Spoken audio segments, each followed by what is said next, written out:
Hello प्यारे दोस्तों, आज पढ़ते हैं कारक। कारक का अर्थ होता है, कारक एक विकारी तत्व है, ठीक ना, इसको याद रखिएगा।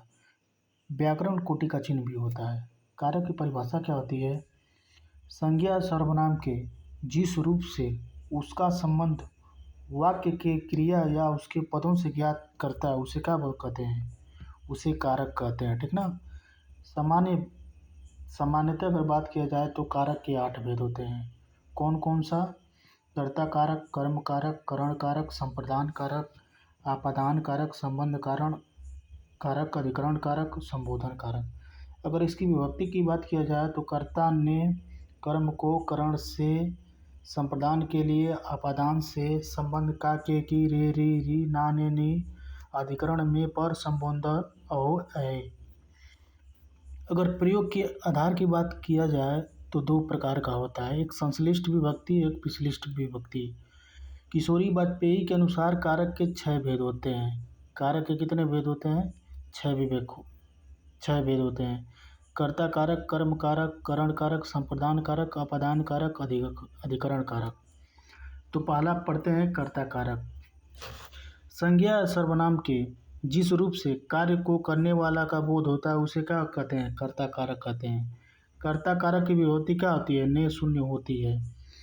जैसे राम ने पुस्तक पढ़ा, सीता नाच रही है। कर्ता कारक की भेद की बात किया जाए तो कर्ता कारक के दो भेद होते हैं, एक व्याकरणिक कर्ता, एक प्राकृतिक कर्ता।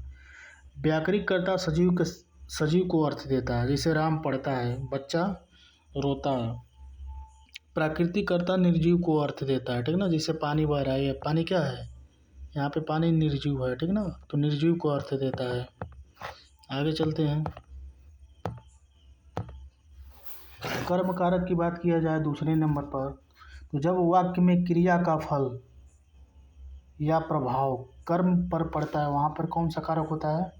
कर्म कारक होता है, ठीक ना। कर्म कारक की विभक्ति क्या होती है? को होती है। जैसे राम पत्र लिखता है, तो यहाँ पे क्रिया क्या है? लिखना, और कर्म क्या है? पत्र। यानी क्रिया का प्रभाव किस पे पड़ रहा है? कर्म पे पड़ रहा है, ठीक ना। तो याद रखिएगा। ऐसे ही राम ने छात्रों को पीटा, राम ने रावण को मारा। तीसरा करण कारक, इसकी विभक्ति क्या होती है? से या के द्वारा। परिभाषा क्या होता है? करण का शाब्दिक अर्थ होता है साधन, अर्थात कर्ता जिस साधन से किसी कार्य को पूरा करता है उसे करण कारक कहते हैं। नोट में करण कारक का प्रयोग साथ होने में किया जाता है, ठीक ना। एग्जाम्पल देख लेते हैं।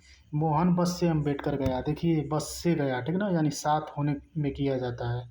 घड़ी के द्वारा पानी निकाला गया, राम ने रावण को मारा, ठीक ना, साधन है ना, बाण।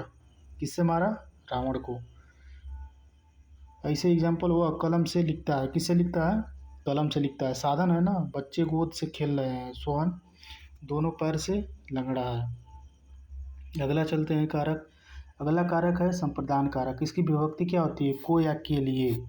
जहाँ पर किसी को कुछ दिया या किसी के लिए कुछ किया जाता है वहाँ पर कौन सा कारक होता है? संबंध कारक होता है। जैसे राम मोहन को रुपये देता है, माँ ने बच्चों के लिए खिलौना खरीदे, सास ने बहू को एक हार दिए, ठीक ना, इसको याद रखिएगा। अगला है 5 नंबर पे अपादान कारक। इसकी विभक्ति क्या होती है? से या अलगाव के लिए। जहाँ वाक्य में दो व्यक्ति या वस्तुओं से तुलना करने, ईर्ष्या करने, घृणा करने, लजाने, शर्माने, डरने, दूरी निकलने, प्रारंभ या आरंभ के अर्थ में आपादान कारक का प्रयोग होता है, ठीक ना। जिसे तुलना के अर्थ में सीता गीता से क्या है? सुंदर है। ईर्ष्या की तुलना में देवरानी जेठानी से ईर्ष्या करती है। घृणा की तुलना में सास बहू से घृणा करती है। लजाने के अर्थ में राधा ससुर से लजाती है। डरने के अर्थ में बच्चा सांप से डर गया। दूरी के अर्थ में मेरे घर से विद्यालय 5 किलोमीटर की दूरी पर है। निकलने के अर्थ में हिमालय से गंगा निकलती है। आरंभ के अर्थ में मेरी परीक्षा सोमवार से आरंभ होती है। प्रारंभ के अर्थ में गणित की परीक्षा मंगलवार को प्रारंभ होती है। इस सब में कौन सा कारक है? अपादान कारक है, याद रखिएगा।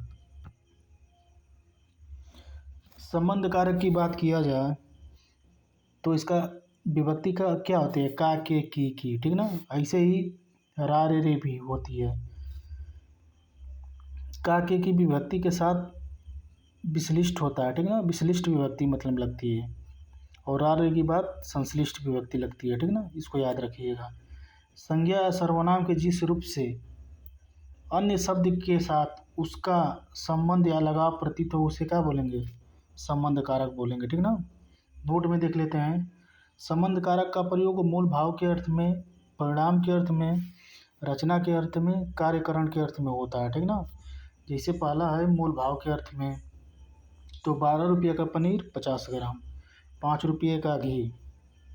परिणाम के अर्थ में 4 भर का हार, 5 हाथ की लाठी, 100 मील की दूरी। रचना के अर्थ में मुंशी प्रेमचंद का उपन्यास, जयशंकर प्रसाद की कमायनी।